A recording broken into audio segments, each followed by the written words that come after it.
সুলতান মাহমুদ গজনভী রহমাতুল্লাহ আলাইহি ইন্তেকালের পরে স্বপ্ন যোগে কথা হয়, এই মাহমুদ কবরের কি হালাত, আলহামদুলিল্লাহ আল্লাহ আমাকে মাফ করে দিয়েছেন।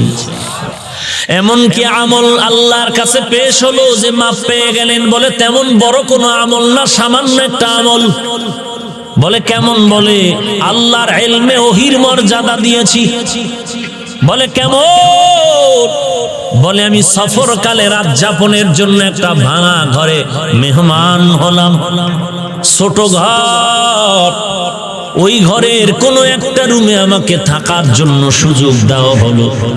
রাতের বেলা বিছানায় যখন শুয়ে পড়েছি, পায়ের কিনারায় তাকায় দেখি একটু উঁচু জায়গায় কোরআন। ওই কোরআনটা রেখে আমি শুয়ে গেলাম, আমার দিলের মধ্যে বাধা আসলো, আমি এখানে ঘুমায় থাকবো, পায়ের কিনারায় উঁচু জায়গায় কোরআন থাকবে, এটা কেমন হয়? আমি এখানে ঘুমাইতে হলে কোরআন শরীফটা অন্য রুমে রেখে আসি। আমি উঠিয়া কোরআন হাতে নিয়ে আর এক রুমে যাচ্ছি, মাঝখানে গিয়া দাঁড়ায় গেলাম, আবার ভাবার সাগরে পড়ে গেলাম। ভাবতে শুরু করলাম, আমি মাহমুদের তুলনায় কোরআন তো অনেক দামি, আমি মাহমুদের দাম তো নাই, অতএব আমি আরামে ঘুমানোর জন্য কোরআন এখান থেকে দূরে সরায় দিব, তা হয় না, বরং কোরআন শরীফ জায়গায় থাকবে, প্রয়োজনে আমি আর এক রুমে গিয়া শুয়া থাকব। আল্লাহর বান্দা মাহমুদ কোরআন হাতে নিয়ে আবার ফিরে এসে কোরআনটা তাকে রাখলেন, নিজে উইঠা গিয়া আর একটা নিম্ন অপরিচ্ছন্ন বিছানায় শুয়ে গেলেন। মাহমুদ বলেন, এই যে ইলমে ওহির গাইডবুক কোরআন, এটাকে যে আমি সম্মান করেছি, এই আজমত আর সম্মানের বরকতে আল্লাহ আজ আমার কবর বেহেশতের বাগান বানায় দিয়েছি। ইলমে রা'জাজো করদান বেহিসাব, খলকে রাদাদান জওয়াবে বাসওয়াব, হক না দারদ দোস্তে খলকা জারেরা, নিস্তে ই খাসলাত একে দিনদারেরা। সামান্য একটা আমল আদব রক্ষা করা, সম্মান করা, এজন্যই সম্মান বোধ ভেতরে থাকা, ছোট বুঝি না বড় বুঝি না, যার যেই লাইনে আছে ওই পরিমাণ তাকে সম্মান প্রদর্শন করার নাম আদব। লিকুল্লি শাইইন জিনাতুন ফিল ওয়ারা ওয়া জিনাতুল মারই তামামিল আদাবি, আজ খোদা খাহি মে তৌফিকে আদব, বে আদব মাহরুম গাশত আজ ফজলে রাব। আল্লাহ রাব্বুল আলামিন কোরআন দিলেন উম্মতের নাজাতের গাইড হিসাবে। ওই কোরআনের ব্যাখ্যাই হলো পয়গম্বরের হাদিস, আর ওই হাদিসের কিতাবের মধ্যে দামি কিতাব হলো আল জামিউস সহিহ, সহিহ একটি কিতাব আল বুখারী, যেটা এমন একটা হাদিসের কিতাব সমস্ত মুহাদ্দিসিনে কেরাম পর্যন্ত এটাকে মূল্যায়ন করেন, এর ডাইনে বামে কোনো পথ নাই। অতএব সকল মুসলমান সব দিক চিন্তার শেষে একটা জায়গায় চলে আসতে হবে, আল্লাহর মোহাব্বত যদি অন্তরে ঢুকাইয়া কবরে যেতে চাও, নাজাত পেতে চাও, আল্লাহ পাকের কোরআন সিনায় ঢুকাও, আর কোরআনের ইলম ওয়ালাদের সম্মান করতে থাকো।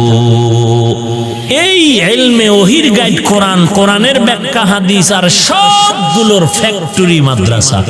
আপনাদের এলাকায় বিল্ডিং এর অভাব নাই, কিন্তু মাদ্রাসা যেখানে কোরআন পড়ায়, হাদিস পড়ায়, একটা বিল্ডিং এরও এই পরিমাণ মর্যাদা নাই, কোরআনওয়ালা মাদ্রাসাটার মর্যাদা যেই পরিমাণ।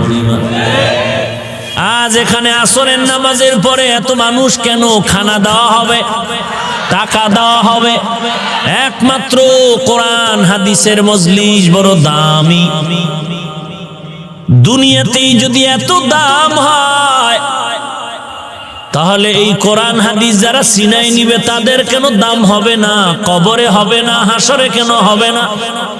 বরং শুধু হবেই না, কিয়ামতের ময়দানে আল্লাহ পাক বলবেন, কোরআনওয়ালা আয়, একাই তুই শুধু জান্নাতে যাবি না, 10 জন জাহান্নামীকে সুপারিশ করে জান্নাতে নিয়ে যাও।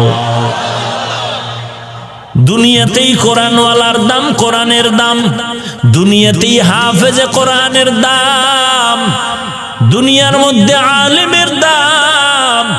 শুধু মুসলমান কেন, সব বিধর্মীরাও কোরআনকে, কোরআনওয়ালাদেরকে সম্মান করে। তো দুনিয়াতেই যদি একটা বেঈমান কোরআনকে, কোরআনওয়ালাকে সম্মান করে, এবার বুঝেন কিয়ামতে কি পরিমাণ সম্মান হবে। অতএব নিজের ঘরের মধ্যে, বংশের মধ্যে, ফ্যামিলির মধ্যে একটা কোরআনওয়ালা যাত্রী বানায় যাও, কোরআনের একজন সৈনিক রেখে যাও, যে কোরআনওয়ালার সুপারিশে তুমিও জান্নাতের পথে আগাইতে পারবা। এরে পর্দার আড়ালের মা, কিছু পারেন আর না পারেন, অন্তত কোরআন শরীফটা শুদ্ধ করে পড়ে নেন। মহিলাদের জন্য তো এখন শিক্ষার মাদ্রাসার অভাব নাই, বড় মাওলানা হতে হবে তা বলবো না, এতটুকু বলবো, আম্মা জান, শরীয়তের বিধিবিধান, হালাল হারাম, বৈধ অবৈধ, না জায়েজ না জায়েজ পার্থক্য করে চলার মতো যতটুকু এলেম দরকার, এই পরিমাণ এলেম শিখেন। তবে এটাও যদি না পারেন, চেষ্টা থাকবে, তবে বাধ্যতামূলক আল্লাহর কোরআন শিখার চেষ্টা করুন। সকলেই আল্লাহর কোরআন পড়েন, অনেক মজা পাইবেন। যেই কোরআনের কথা আমার মুখে শুনে মজা পান, সেই কোরআন আপনি পড়লে কত মজা আসবে। আর এটা তো এমন কিছু কঠিন না, দুনিয়ার সব পারলেন, সব পারলেন, 10টা সাবজেক্টের ঠিক ক্লাসগুলো করতে পারলেন, পরীক্ষা দিতে পারলেন, রাত দিন সজাগ থেকে ঘুম মেরে পড়তে পারলেন, এরপরে ইংরেজির জন্য প্রাইভেট পড়তে পারলেন, বাংলার জন্য পারলেন, অঙ্কের জন্য পারলেন, সবই পারলেন। অসাধ্য অসম্ভবকে সম্ভব করতে পারলেন দুনিয়ার লাইনে সব। যেটা আমি পারবো না আপনি পেরেছেন, তাহলে সহজ কোরআন কেন পারবেন না? একটা মানুষ জান্নাতে পৌঁছার জন্য তার প্রথম স্টেশন ঈমান, আর ঈমানের চূড়ান্ত পরিচয় হলো তাওহীদ, আল্লাহর একাত্মবাদের উপরে পূর্ণ বিশ্বাস। কুল হুয়াল্লাহু আহাদ আল্লাহুস সামাদ লাম ইয়ালিদ ওয়া লাম ইউলাদ ওয়া লাম ইয়াকুল লাহু কুফুয়ান আহাদ। বুখারীর বাব কায়েম করলেন, বদউল ওহী, কিভাবে ওহী নাজিল হলো। আল্লাহর পক্ষ থেকে জিবরাইলের মাধ্যমে পয়গম্বরের কাছে আসছে ওহী, ওহীর বাব কায়েম করেছেন, অধ্যায় কায়েম করেছেন। আর আল্লাহর নবীর কাছে ইলমে ওহীর সূচনা হলো, কোরআন শরীফ নাজিল হলো। একমাত্র যেই সূচনার সূরা, ওই সূরাটার নাম সূরাতুল আলাক। ইকরা বিসমি রাব্বিকাল্লাযী খালাক, খালাকাল ইনসানা মিন আলাক, ইকরা ওয়া রাব্বুকাল আকরাম আল্লাযী আল্লামা বিল কলম আল্লামাল ইনসানা মা লাম ইয়ালাম। রাসূলের 40 বছর পেরিয়ে যাওয়ার পর আল্লাহ পাক জিবরাইলের মাধ্যমে ওহীর সূচনা করলেন, কোরআন নাজিল হলো। জিবরাইল রাসূলের কাছে আসলেন। হেরা গুহার ভেতরে নবী বেশি সময় কাটাতেন, একদিন আর দুদিন না। বাইতুল্লাহ থেকে হেঁটে হেঁটে গিয়ে পাহাড়ের চূড়ায় উঠে পাথর পেরিয়ে নবী ওখানে গিয়ে ধ্যান করেছেন আল্লাহর সন্তুষ্টি অর্জনের জন্য, মারিফাত হাসিলের জন্য। পয়গম্বর ওখানে একদিন দুদিন এক সপ্তাহ পরে থাকতেন। আম্মা জান খাদিজাতুল কুবরা রাদিয়াল্লাহু আনহা নবী না আসার কারণে মাঝে মাঝে মহিলা মানুষ পয়গম্বরের জন্য নাস্তা বানাইয়া জঙ্গল আর পাহাড়ের পথ পাথরওয়ালা রাস্তা পেরিয়ে কষ্ট করে করে সূর্যের প্রখর তাপে পাথরের গরম সহ্য করে একটা মহিলা মানুষ এত উঁচু পাহাড়, যেই পাহাড়ের চূড়ায় উঠতে গেলে আমার মতো বান্দাটাও যেন আমি ক্লান্ত হয়ে যাই, দুর্বল হয়ে যাই।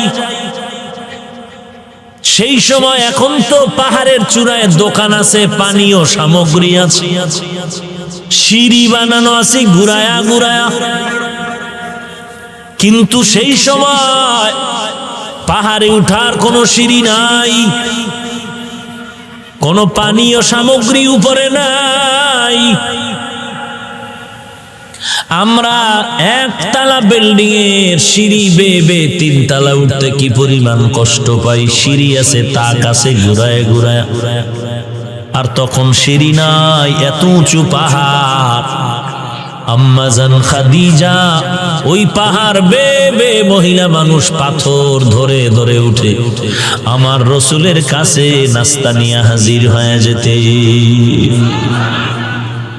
এজন্যই তো আম্মা জান আয়েশা বলে, আমার হুজরার মধ্যে আমি তাকায় দেখতাম আমার মায়ার নবী মাঝে মাঝে গুনগুন গুনগুন করে কান্না করতে।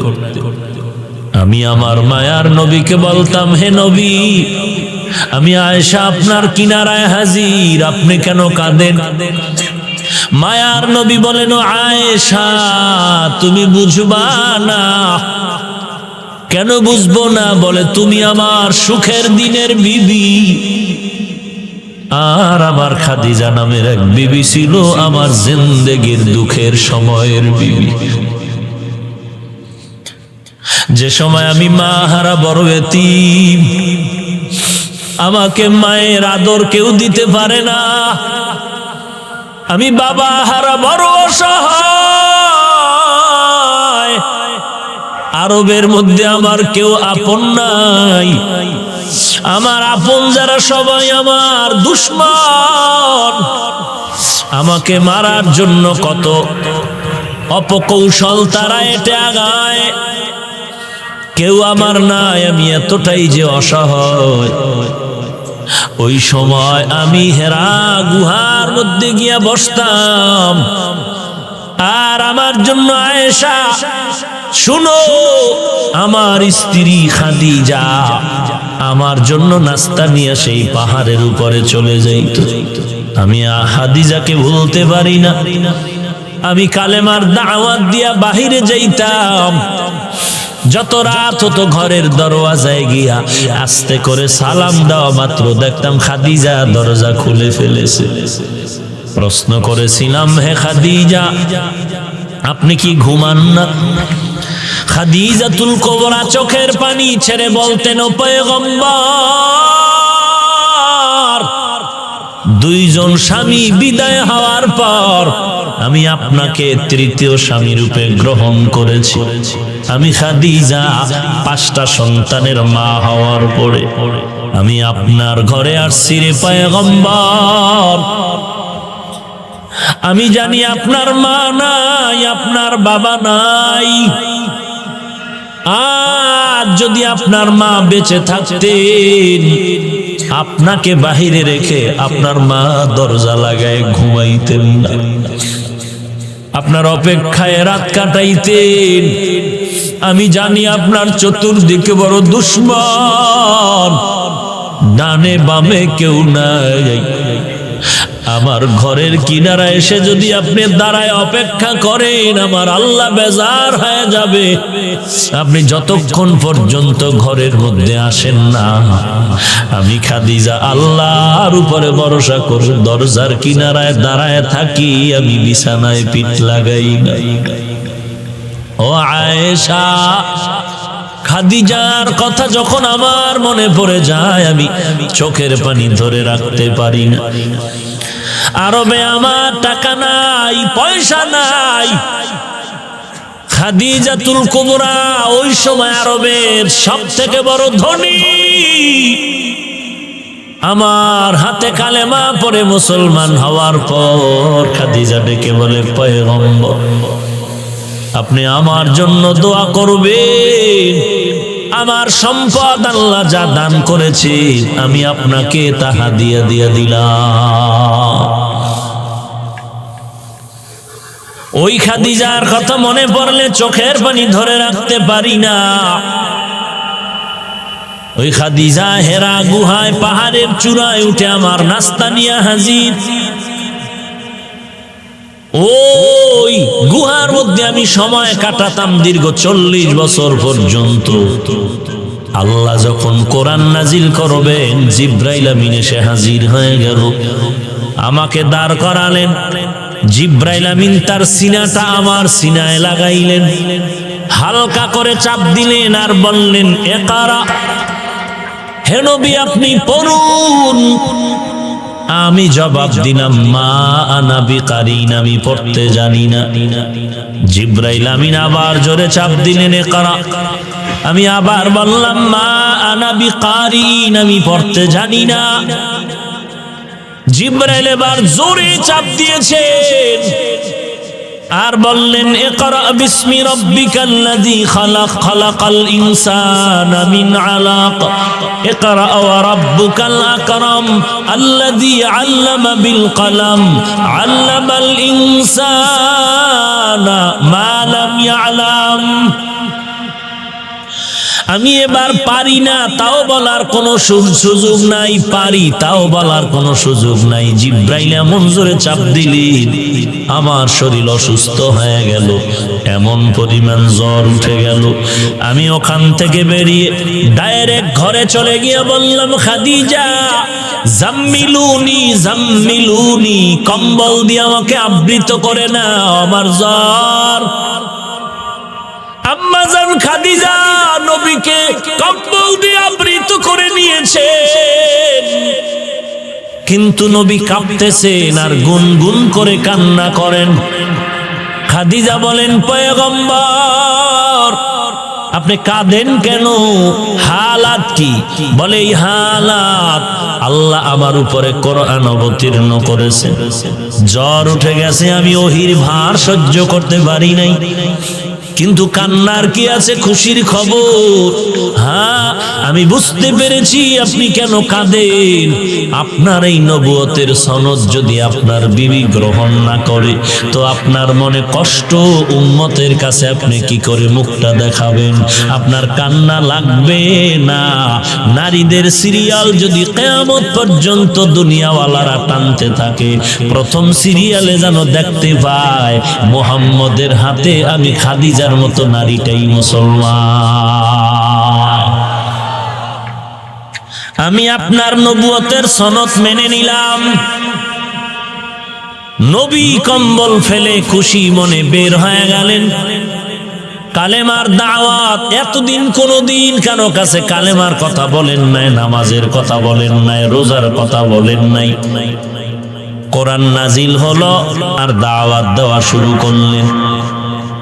ওই রবের দাওয়াত দেয় যেই রবের উপরে শিক্ষা করার জন্য আল্লাহ অর্ডার করলেন, ইকরা, রবের নামে পড়ো, বিসমি রব্বিক, যিনি স্রষ্টা, খালাকাল ইনসানা মিন আলাক, যিনি এমন সৃষ্টি করেছেন ইনসানকে জমাট রক্ত থেকে। ইকরা ওয়া রাব্বুকাল আকরাম, রবের কথা কোরআন পড়েন আর উম্মতের কাছে রবের গুণ বর্ণনা করেন। আল্লাযী আল্লামা বিল কলম, যিনি শিক্ষা দান করেছেন কলমের মাধ্যমে, আল্লামাল ইনসানা মা লাম ইয়ালাম, এমন কিছু ইনসানকে জ্ঞান দান করলেন যে জ্ঞান সম্পর্কে ইনসান ছিল অনবহিত।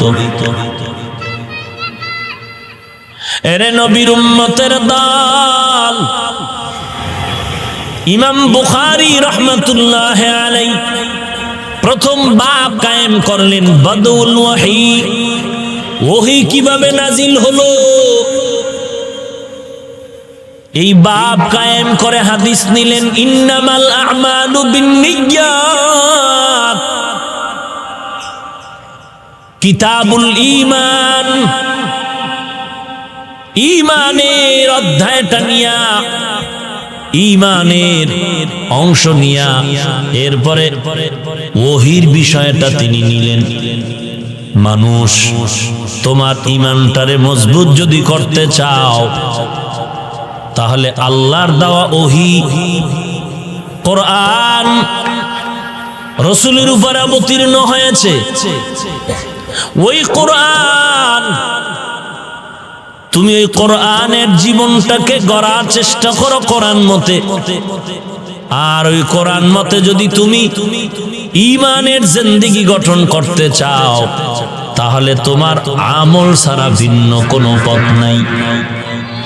আর আমল যে করবা, আমল করলেই হবে না, আমলের পরিশুদ্ধতা নির্ভর করবে নিয়তের উপর। অতএব বান্দা, আল্লাহর দেওয়া দ্বীন আর বিধান কোরআনের মাধ্যমে যে রাসূলের কাছে দিলেন ওহী করার মাধ্যমে, এগুলো যদি তুমি আমলের লাইনে আগাইতে চাও, নিয়তটা পরিশুদ্ধ করে আগাও, নিয়ত গুণেই তোমার বরকত হবে। নিয়তে ভেজাল, তোমার আমলের ফলাফলেও ভেজাল। অতএব বান্দা, তুমি যত আমল করবা নিয়তটাকে খাঁটি করতে হবে। নিয়্যাতুল মুমিন খায়রুম মিন আমালি, মুমিনের ভালো নিয়ত আমলের থেকেও দাম বেশি। ইন্নামাল আ'মালু বিন্নিয়াত, যেই নিয়তে তুমি আগাইবা ওই অনুযায়ী ফলাফল। আবার এই বুখারীর শেষ কিতাবুত তাওহীদ, ঈমানের পূর্ণ বিশ্বাসের এক নাম্বার তোমার নিদর্শন আল্লাহ একের উপরে বিশ্বাস স্থাপন করবা। আবার ওই কিতাবুত তাওহীদের শেষ হাদিস নিয়ে আসলেন, কালিমাতানে হাবিবাতান ইলার রহমান, খাফিফাতানে আলাল লিসান, সাকিলাতানে ফিল মিজান।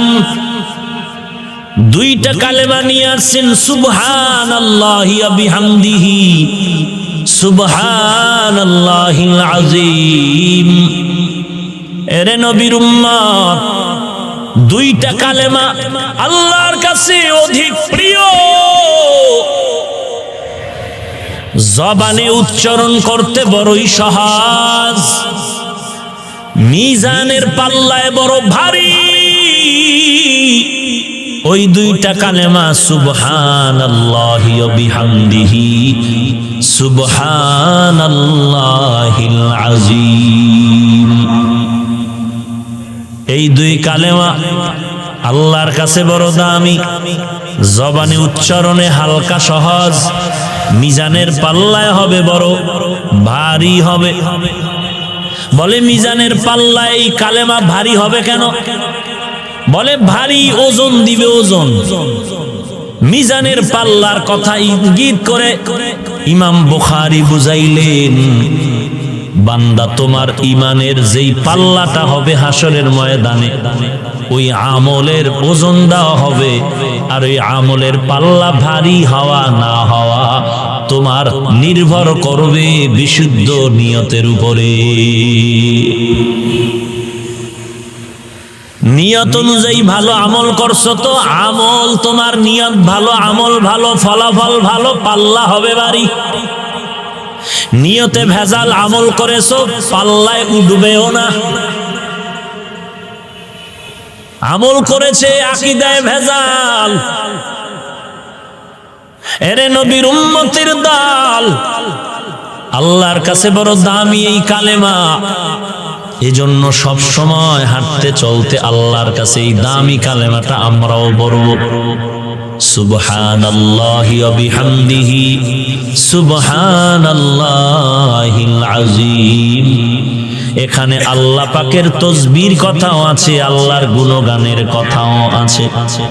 সব সময় আল্লাহর তসবিহ পড়ব, আল্লাহর গুণগান করব। কারণ গুণগান যদি করতে চাও, আমার আল্লাহ ছাড়া আর কারো গুণগান করার সুযোগ নাই। আমার চেহারাটা ভালো, আমার কণ্ঠ ভালো, মূলত এই ভালোর গুণ কার? কণ্ঠকে দিয়েছেন, চেহারা ভালো কে দিয়েছেন? অতএব গুণগান হবে কার? আল্লাহর। সব প্রশংসার মালিক কে? অতএব এই হাদিসের মধ্যে যেই কালেমার কথা বলা হলো, এখানে আল্লাহর তসবির কথাও আছে, আল্লাহর হামদের কথাও আছে, আল্লাহর গুণগানের কথাও আছে। এর নবীর উম্মতের দল, এই জন্য মুসলমানের পরিশুদ্ধ ঈমান এবং আমলের লাইনে নিয়ত লাগবে খাঁটি। খাঁটি নিয়তের দ্বারা তুমি অল্প আমলও যদি করো, ফলাফল বেড়ে যাবে। ক্বালান নবিয়্যু সাল্লাল্লাহু আলাইহি ওয়া আলিহি ওয়া সাল্লাম, আহাব্বুল আ'মালি ইলাল্লাহি আদওয়ামুহা ওয়া ইন কাল্লা। নবী বলেন, আল্লাহর কাছে আমলটা বড় দামি, যেটা আমল লাগাতার চালু রাখবে, যদিও আমলটা ছোট। ছোট আমলের দ্বারাও আল্লাহর কাছে বড় দাম বেড়ে যায়, আল্লাহর কাছে অনেক মর্যাদা বেড়ে যায়। আল্লাহর কাছে এত দাম। সুলতান মাহমুদ গজনভী রহমাতুল্লাহ আলাইহি ইন্তেকালের পরে স্বপ্ন যোগে কথা হয়, এই মাহমুদ কবরের কি হালাত। আলহামদুলিল্লাহ, আল্লাহ আমাকে মাফ করে দিয়েছেন। এমন কি আমল আল্লাহর কাছে পেশ হলো যে মাফ পেয়ে গেলেন? বলে তেমন বড় কোনো আমল না, সামান্য একটা আমল। বলে কেমন? বলে আল্লাহর ইলমে ওহির মর্যাদা দিয়েছি। বলে কেমন?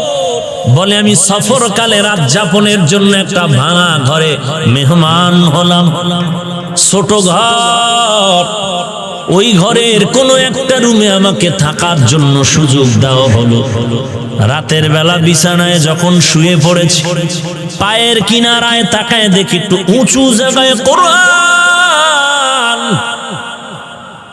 ওই কোরআনটা রেখে আমি শুয়ে গেলাম। আমার দিলের মধ্যে বাধা আসলো, আমি এখানে ঘুমায় থাকবো, পায়ের কিনারায় উঁচু জায়গায় কোরআন থাকবে, এটা কেমন হয়?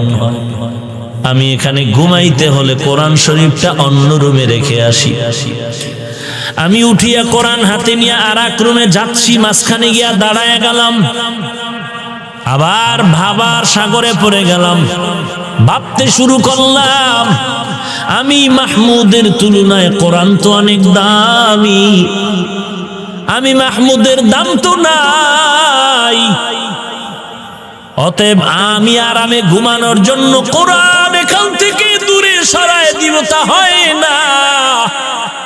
বরং কোরআন শরীফ জায়গায় থাকবে, প্রয়োজনে আমি আর এক রুমে গিয়া শুয়া থাকব। আল্লাহর বান্দা মাহমুদ কোরআন হাতে নিয়ে আবার ফিরে এসে কোরআনটা তাকে রাখলেন, নিজে উইঠা গিয়া আর একটা নিম্ন অপরিচ্ছন্ন বিছানায় শুয়ে গেলেন। মাহমুদ বলেন, এই যে ইলমে ওহির গাইডবুক কোরআন, এটাকে যে আমি সম্মান করেছি, এই আজমত আর সম্মানের বরকতে আল্লাহ আজ আমার কবর বেহেশতের বাগান বানায় দিয়েছি। ইলমে রা'জাজ করদান বেহিসাব, খলকে রাদাদান জওয়াবে বাসওয়াব, হক না দারদ দোস্তে খলকা জারেরা, নিস্তে ই খাসলাত একে দিনদারেরা। সামান্য একটা আমল আদব রক্ষা করা, সম্মান করা, এজন্যই সম্মান। সম্মান বোধ ভেতরে থাকা, ছোট বুঝি না বড় বুঝি না, যার যেই লাইনে আছে ওই পরিমাণ তাকে সম্মান প্রদর্শন করার নাম আদব।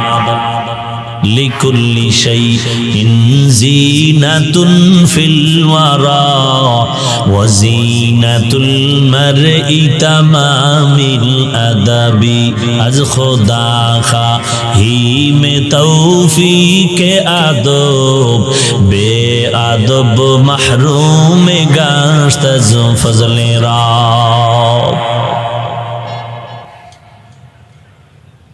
আল্লাহ রাব্বুল আলামিন কোরআন দিলেন উম্মতের নাজাতের গাইড হিসাবে। ওই কোরআনের ব্যাখ্যাই হলো পয়গম্বরের হাদিস। আর ওই হাদিসের কিতাবের মধ্যে দামি কিতাব হলো আল জামিউস সহিহ। সহিহ একটি কিতাব আল বুখারী, যেটা এমন একটা হাদিসের কিতাব সমস্ত মুহাদ্দিসিনে কেরাম পর্যন্ত এটাকে মূল্যায়ন করেন। এর ডাইনে বামে কোনো পথ নাই। অতএব সকল মুসলমান সব দিক চিন্তার শেষে একটা জায়গায় চলে আসতে হবে। আল্লাহর মোহাব্বত যদি অন্তরে ঢুকাইয়া কবরে যেতে চাও, নাজাত পেতে চাও, আল্লাহ পাকের কোরআন সিনায় ঢুকাও আর কোরআনের ইলম ওয়ালাদের সম্মান করতে থাকো। এই ইলমে ওহির গাইড কোরআন, কোরআনের ব্যাখ্যা হাদিস আর সবগুলোর ফ্যাক্টরি মাদ্রাসা। কি আপনাদের এলাকায় বিল্ডিং এর অভাব নাই, কিন্তু মাদ্রাসা যেখানে কোরআন পড়ায় হাদিস পড়ায় একটা বিল্ডিং এরও এই পরিমাণ মর্যাদা নাই। কোরআনওয়ালা মাদ্রাসাটার মর্যাদা যেই পরিমাণ। আজ এখানে আসরের নামাজের পরে এত মানুষ কেন? খানা দেওয়া হবে, টাকা দেওয়া হবে, একমাত্র কোরআন হাদিসের মজলিস বড় দামি। দুনিয়াতেই যদি এত দাম হয়, তাহলে এই কোরআন হাদিস যারা সিনাই নিবে তাদের কেন দাম হবে না? কবরে হবে না, হাসরে কেন হবে না? বরং শুধু হবেই না, কিয়ামতের ময়দানে আল্লাহ পাক বলবেন, কোরআনওয়ালা আয় একাই তুই শুধু জান্নাতে যাবি না, 10 জন জাহান্নামীকে সুপারিশ করে জান্নাতে নিয়ে যাও।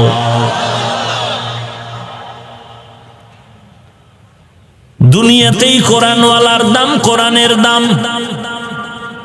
দুনিয়াতেই হাফেজে কোরআনের দাম। দুনিয়ার মধ্যে আলেমের দাম। শুধু মুসলমান কেন, সব বিধর্মীরাও কোরআনকে, কোরআন ওয়ালাদেরকে সম্মান করে।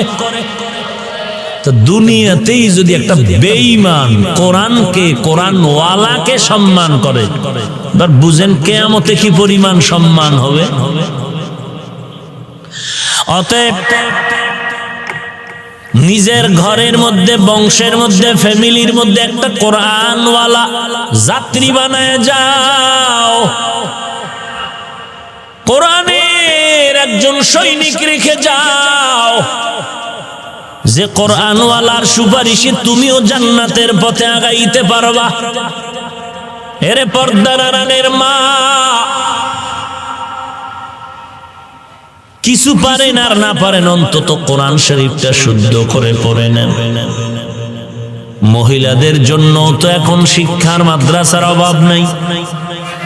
বড় মাওলানা হতে হবে তা বলবো না, এতটুকু বলবো, আম্মা জান, শরীয়তের বিধিবিধান, হালাল হারাম, বৈধ অবৈধ, না জায়েজ না জায়েজ পার্থক্য করে চলার মতো যতটুকু ইলম দরকার এই পরিমাণ ইলম শিখেন। তবে এটাও যদি না পারেন, চেষ্টা থাকবে, তবে বাধ্যতামূলক আল্লাহর কোরআন শিখার চেষ্টা করুন। সকলেই আল্লাহর কোরআন পড়েন, অনেক মজা পাইবেন। যেই কোরআনের কথা আমার মুখে শুনে মজা পান, সেই কোরআন আপনি পড়লে কত মজা আসবে। আর এটা তো এমন কিছু কঠিন না, দুনিয়ার সব পারলেন, সব পারলেন, 10টা সাবজেক্টের ঠিক ক্লাসগুলো করতে পারলেন, পরীক্ষা দিতে পারলেন, রাত দিন সজাগ থেকে ঘুম মেরে পড়তে পারলেন, এরপরে ইংরেজির জন্য প্রাইভেট পড়তে পারলেন, বাংলার জন্য পারলেন, অঙ্কের জন্য পারলেন, সবই পারলেন, অসাধ্য অসম্ভবকে সম্ভব করতে পারলেন দুনিয়ার লাইনে সব। যেটা আমি পারবো না আপনি পেরেছেন, তাহলে সহজ কোরআন কেন পারবেন না? এখানে আসলে কেন ব্রেক হয়ে বলেন আমি জানি না, পারি না? আপনি চেষ্টা করলে না পারবেন? আপনি তো চেষ্টাই করেন না। হাতে গোনা 3 মাস সময় দেন, প্রতিদিন 1 ঘন্টা, হয়তো এশার পরে নয় ফজরের পরে। কোন এক আলেম ইমাম মুয়াজ্জিনের কাছে 1 ঘন্টা টাইম দেন, 3 মাস। আর বাকি 23 ঘন্টা আপনার কাজে লাগান, 1টা ঘন্টা কোরআনের জন্য দেন, 3 মাস ইনশাআল্লাহ দ্রুত কোরআন পড়ার জন্য আল্লাহ আপনাকে কবুল করে ফেলবেন। তখন বুঝবেন এই কিতাবের কি মহত্ব, কি মর্যাদা, কি মজা। আল্লাহ আমাদের কবুল করেন, মাদ্রাসা কবুল করেন, আজকের এই মজমা এ মজলিস কবুল করেন। মাগরিবের নামাজ সমাগত, যতই বয়ান শুনি, না শুনলে গুনাহ নাই, আছে গুনাহ? নামাজ না পড়লে গুনাহ আছে না নাই? অথচ যদি এই বয়ান শুনে নামাজ না পড়েন, কি হবে আপনার এই বয়ান শুনে? অতএব নামাজ 5 ওয়াক্ত পড়তে রাজি আছে ইনশাআল্লাহ? কি সবাই? কখনো ছাড়বো? আল্লাহ কবুল করেন। আলহামদুলিল্লাহি রাব্বিল আলামিন, والصلاة والسلام على سيد الأنبياء والمرسلين وعلى آله وأصحابه أجمعين يا أرحم الراحمين يا أرحم الراحمين يا أرحم الراحمين رب ارحمهما كما ربياني صغيرا। ও দয়ার মালিক, মাগরিবের আজান চলতেছে, আমরা এমন এক দামি মজলিসে বসছি, খতমে বুখারীর মজলিস, দোয়া কবুলের মজলিস। মেহেরবানি করে আপনি সবাইকে আপনার গোলাম হিসাবে কবুল করে নেন, মাদ্রাসা কবুল করে নেন, এলাকাবাসীকে কবুল করে নেন, আয়োজনকারীদের কবুল করে নেন, যা প্রয়োজন গাইবি খাজানার থেকে ব্যবস্থা করে দেন। আজকের এই বরকতের মজলিসের বরকত দিয়া গোটা দুনিয়ার মানুষকে মহামারী ক্যান্সার থেকে হেফাজত করেন। আয় আল্লাহ, যে ভাইরাস নামের মহামারী গোটা দুনিয়ায় কত মানুষ মরে গেল, মেহেরবানি করে গোটা জাতিকে দুনিয়াতে হেফাজত করেন। আল্লাহ আমাদেরকে যদি পরীক্ষা করেন, কামিয়াবি দান করেন। আয় আল্লাহ মেহেরবানি করে কোরআন সুন্নাহর ইলমের নূর সিনায় দান করেন, 5 ওয়াক্ত নামাজি বানায় দেন, মা বোনদের পর্দানিশী বানায় দেন, ছেলে সন্তান নেককার বানায় দেন। আয় আল্লাহ আমাদের দিল থেকে রিয়া, হাসাদ, কিবির দূর করে ইখলাস দান করেন, নবীজির সুন্নতের আমলওয়ালা জিন্দেগি দান করেন, 5 ওয়াক্ত নামাজ বা জামাআত আদায় করার তৌফিক দান করেন, নবীজির সুন্নতের আমলওয়ালা জিন্দেগি দান করেন, দিলের সমস্ত নেক আশা পূরণ করে দেন, কুদরতের হাতে নবীজির মুহাব্বতে চলার পথে ইজ্জতের সাথে হেফাজত করেন, দীর্ঘ নেক হায়াত দান করেন আল্লাহ, দীর্ঘ নেক হায়াত দান করেন আল্লাহ, দীর্ঘ নেক হায়াত দান করেন আল্লাহ। কোরআন ও হাদিসের ইলমের নূর সিনায় দান করেন, উম্মতের মাঝে মাকবুলিয়াতের মাকাম বাড়ায় দেন, আহলুল্লাহদের অন্তরে, বড়দের অন্তরে মুহাব্বত বাড়ায় দেন, সমস্ত প্রোগ্রামগুলো নিরাপদে করার মতো আপনি ব্যবস্থা করে দেন আল্লাহ।